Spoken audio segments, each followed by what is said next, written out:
கைது செய்த காவல்துறையினர். வவுனியாவில் குழப்பம்.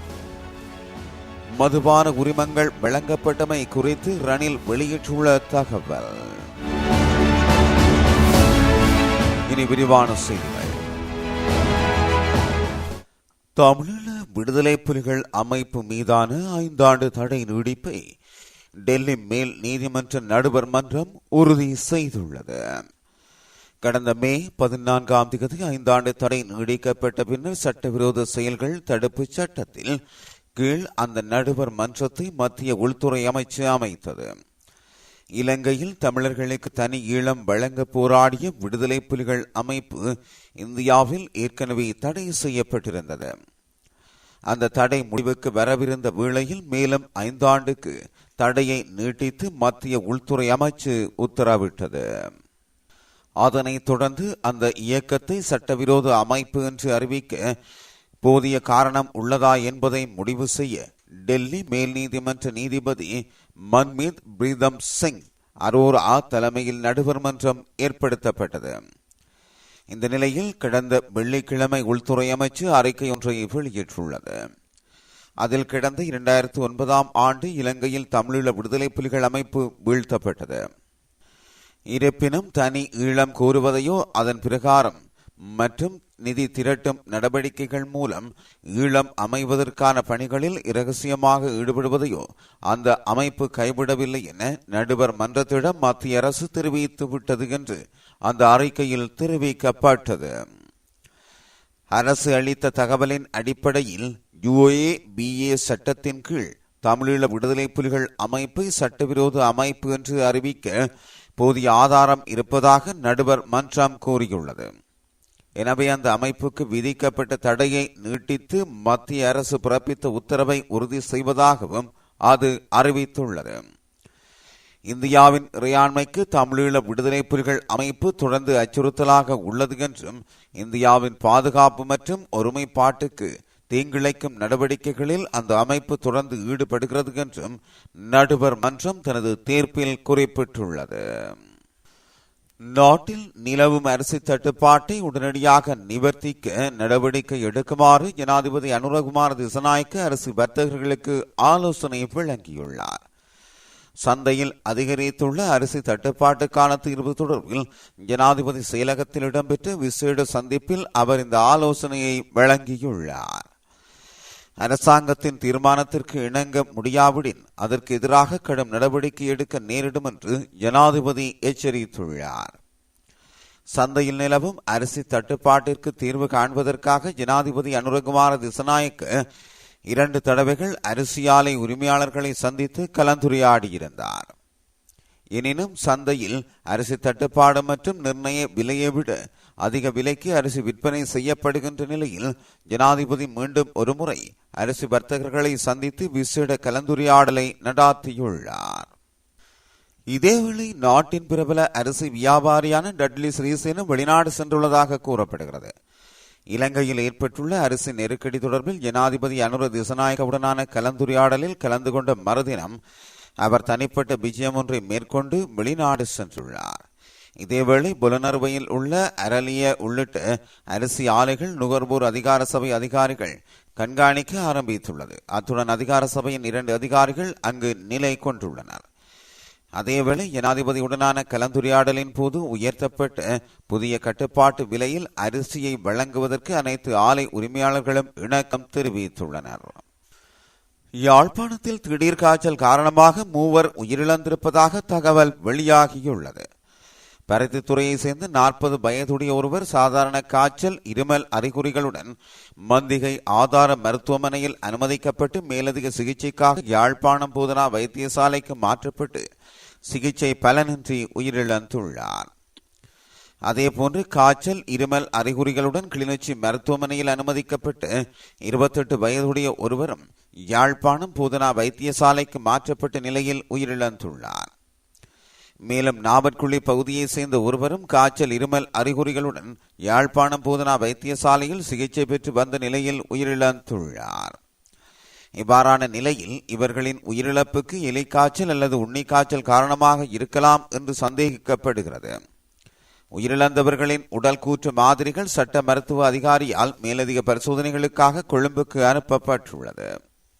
இது தொடர்பில் யாழ் போதனா வைத்தியசாலை பணிப்பாளர் வைத்தியர் சத்தியமூர்த்தி தெரிவிக்கையில், 2 நாட்களுக்குள் ஏற்பட்டுள்ள இந்த உயிரிழப்புகளை சாதாரண விடயமாக கடந்துவிட முடியாது. கடுமையான சுவாச தொகுதி பாதிப்பு காரணமாகவே இந்த உயிரிழப்புகள் ஏற்பட்டிருக்கின்றன. கடந்த சில நாட்களாக வடக்கில் கடும் மழை பெய்திருக்கும் நிலையில் எலிக்காய்ச்சல் ஏற்படுவதற்கான வாய்ப்புகள் அதிகம் இருக்கின்றன. ஆனால் இந்த உயிரிழப்புகளுக்கு எலிக்காய்ச்சல் காரணம் என்றும் இன்னமும் உறுதிப்படுத்தப்படவில்லை. உண்ணை காய்ச்சல் அல்லது ஏதேனும் வைரஸ் காய்ச்சல் கூட காரணமாக இருக்கலாம். கொழும்பிலிருந்து ஆய்வறிக்கை வந்த பின்னரே காரணத்தை சரியாக கூற முடியும். இருப்பினும் பொதுமக்கள் இது தொடர்பாக விழிப்புடன் செயல்பட வேண்டியது அவசியம். பொதுமக்கள் சுகாதாரத்தை சரியாக பேணி செயற்பட வேண்டியது அவசியம். மேலும் காய்ச்சல், இருமல் அறிகுறிகள் காணப்பட்டால் உடனடியாக தகுதி வாய்ந்த மருத்துவரை நாடி உரிய சிகிச்சையை பெற்றுக்கொள்ள வேண்டும் என வைத்தியர் சத்தியமூர்த்தி கூறியுள்ளார். இராமநாதன் அர்ச்சுனா எம்பிக்கு எதிராக யாழ்ப்பாண வைத்தியசாலை பணிப்பாளர் சத்தியமூர்த்தியால் யாழ் போலீஸ் நிலையத்தில் முறைப்பாடு செய்யப்பட்டுள்ளது.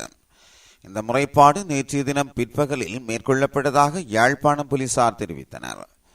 யாழ்ப்பாண போதனா வைத்தியசாலைக்குள் எம்பி அர்ச்சனா அனுமதியின்றி நுழைந்து கடமைகளுக்கு இடையூறு விளைவித்ததோடு தம்மை அச்சுறுத்தியதாக வைத்தியர் சத்தியமூர்த்தி முறைப்பாட்டில் தெரிவித்துள்ளார்.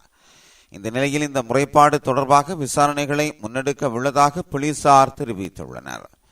இதேவேளை சுகாதார தொண்டர்களின் கடிதம் மூலமாக அழைப்பின் பேரிலேயே தான் வைத்தியசாலைக்கு சென்றதாக நாடாளுமன்ற உறுப்பினரும் வைத்தியருமான இராமநாதன் அர்ச்சுனா தெரிவித்துள்ளார். இந்த விடயம் தொடர்பாக மேலும் கருத்து தெரிவித்த அவர், சுகாதார தொண்டர்களுக்கு நிரந்தர நியமனம் வழங்குவதாக உறுதியளித்து ஏமாற்றியுள்ளார். 3 வருடங்கள் பணியாற்றியவர்களுக்கு 5 மாதங்கள் மட்டுமே சம்பளம் வழங்கப்பட்டுள்ளது. சுகாதார தொண்டர்கள் எனக்கு முறைப்பாடு செய்தார்கள். அதன் பிரகாரமே நான் வைத்தியசாலைக்கு சென்றேன் என தெரிவித்துள்ளார். முன்னாள் நாடாளுமன்ற உறுப்பினர் MK சிவாஜிலிங்கம் கொழும்பில் தனியார் வைத்தியசாலையில் அனுமதிக்கப்பட்டிருப்பதாக தெரிவிக்கப்பட்டுள்ளது.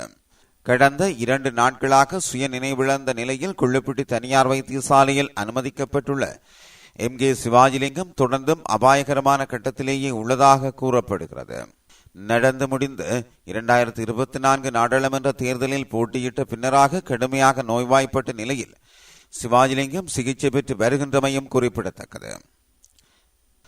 சர்வதேச மனித உரிமைகள் தினத்தை முன்னிட்டு வடக்கு கிழக்கு மாகாணங்களில் வலிந்து காணாமலாக்கப்பட்டவர்களின் உறவுகளால் பாரிய கவன ஈர்ப்பு போராட்டம் இன்று முன்னெடுக்கப்பட உள்ளதாக தெரிவிக்கப்படுகிறது. வடக்கு கிழக்கில் வலிந்து காணாமல் ஆக்கப்பட்டவர்களை தேடியும் அவர்களுக்கு நீதி கோரியும் கடந்த பல வருடங்களாக அவர்களின் உறவுகள் போராட்டங்களை முன்னெடுத்து வருகின்றனர். இலங்கை அரசிடம் நீதி கோரி கிடைக்காத நிலையில் சர்வதேசத்திடம் நீதி கோரி போராட்டத்தை முன்னெடுத்து வருகின்றனர். இதுவரை தீர்வு கிடைக்காத நிலையில் சர்வதேச மனித உரிமைகள் தினத்தில் வடக்கு கிழக்கில் பேரணி மற்றும் கவனஈர்ப்பு போராட்டங்களை முன்னெடுக்க உள்ளதாக கூறப்படுகின்றது. வவுனியாவில் பிடியாணை பிறப்பிக்கப்பட்டிருந்த நபர் ஒருவரை காவல்துறையினர் கைது செய்த நிலையில் இந்த பகுதியில் குழப்ப நிலை ஏற்பட்டுள்ளது. வவுனியா நீதிமன்றத்திற்கு முன்பாக உள்ள பிரதான வீதியில் குறித்த சம்பவம் இடம்பெற்றுள்ளது. குறித்த சம்பவம் தொடர்பில் மேலும் தெரிய வருகையில் நீதிமன்றத்தால் பிடியாணை பிறப்பிக்கப்பட்ட நபர் ஒருவர் அந்த வீதியில் நிற்பதை அவதானித்து வவுனியா காவல்துறையினர் அவரை மடக்கி பிடித்துள்ளனர். இதன்போது அந்த பகுதியில் குழப்ப நிலை ஏற்பட்டதுடன் இதனையடுத்து கைது செய்யப்பட்ட நபர் காவல் நிலையத்திற்கு அழைத்து செல்லப்பட்டுள்ளார். இதேவேளை குறித்த நடவடிக்கையில் காவல்துறையினர் ஈடுபட்ட போது அந்த பகுதியில் தொலைபேசியில் ஒளிப்படம் எடுத்து குழப்பம் விளைவித்தார்கள் என தெரிவித்து மேலும் 2 பேரை வவுனியா காவல்துறையினர் கைது செய்துள்ளனர். வருமானத்தை ஈட்டக்கூடிய வெளிப்படையான திட்டத்தின் கீழ் மதுபான உரிமங்கள் வழங்கப்பட்டதாக முன்னாள் ஜனாதிபதி ரணில் விக்ரமசிங்க தெரிவித்துள்ளார். இதன் மூலம் 2024 ஆண்டில் 4 பில்லியன் ரூபாய் வருமானம் ஈட்டப்பட்டதாகவும் குறிப்பிட்டுள்ளார். மேலும் தமது அரசாங்கம் தொண்டு நிறுவனங்களுக்கு மதுபான உரிமங்களை வழங்கவில்லை, மாறாக ஒரு புதிய வெளிப்படையான பயிற்சியை அறிமுகப்படுத்தியது. இது கடினமான காலகட்டத்தில் அரசாங்கத்திற்கு கூடுதல் வருவாயை பெற உதவியது. கூடுதல் வருமானத்தை ஈட்டவே இந்த புதிய உத்தியை கடைபிடித்ததாக ரணில் விக்ரமசிங்க வெளியிட்டுள்ள அறிக்கை ஒன்றில் தெரிவிக்கப்பட்டுள்ளது. கடந்த 2024 ஆண்டு 316 மதுபான அனுமதி பத்திரங்கள் கடந்த ஆட்சியில் வழங்கப்பட்டதாக அவைத் தலைவர் பிமல் ரத்நாயக்க நாடாளுமன்றத்தில் சமர்ப்பித்த ஆவணத்திற்கு பதிலளிக்கும் வகையில் விக்ரமசிங்க இந்த கருத்தை வெளியிட்டுள்ளார். நடந்து முடிந்த பொதுத் தேர்தலில் போட்டியிட்ட அனைத்து வேட்பாளர்களிடமும் செலவு அறிக்கைகளை கையளிப்பதற்காக தேர்தல் ஆணைக்குழு வழங்கியிருந்த கால அவகாசம் கடந்த 6ஆம் தேதி நள்ளிரவுடன் முடிவடைந்தது. அதன்படி வழங்கப்பட்ட காலத்திற்குள் செலவு அறிக்கையை சமர்ப்பித்த வேட்பாளர்கள் தொடர்பான அறிவிப்பை தேர்தல் ஆணைக்குழு நேற்று வெளியிட்டுள்ளது. ஒவ்வொரு மாவட்டத்தில் இருந்தும் போட்டியிட்ட வேட்பாளர்களின் எண்ணிக்கை மற்றும் எத்தனை வேட்பாளர்கள் தங்கள் செலவு அறிக்கையை சமர்ப்பித்துள்ளனர் என்பதை அறிவிப்பில் குறிப்பிடப்பட்டுள்ளது.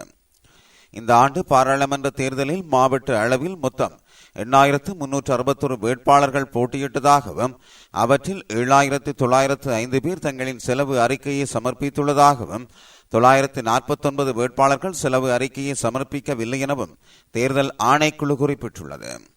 மாவட்ட வாரியாக இந்த வேட்பாளர்களின் விவரங்களும் தேசிய பட்டியல் வேட்பாளர் விவரங்களும் வெளியிடப்பட்டுள்ளன. இதேவேளை இந்த செலவு விவரங்களை வெளியிடாத வேட்பாளர்கள் மீது எடுக்கப்படவுள்ள சட்ட நடவடிக்கை குறித்து தேர்தல் ஆணைக்குழு எதுவும் குறிப்பிடவில்லை. இது பி தமிழின் செய்திகள். மீண்டும் நாளை சந்திப்போம்.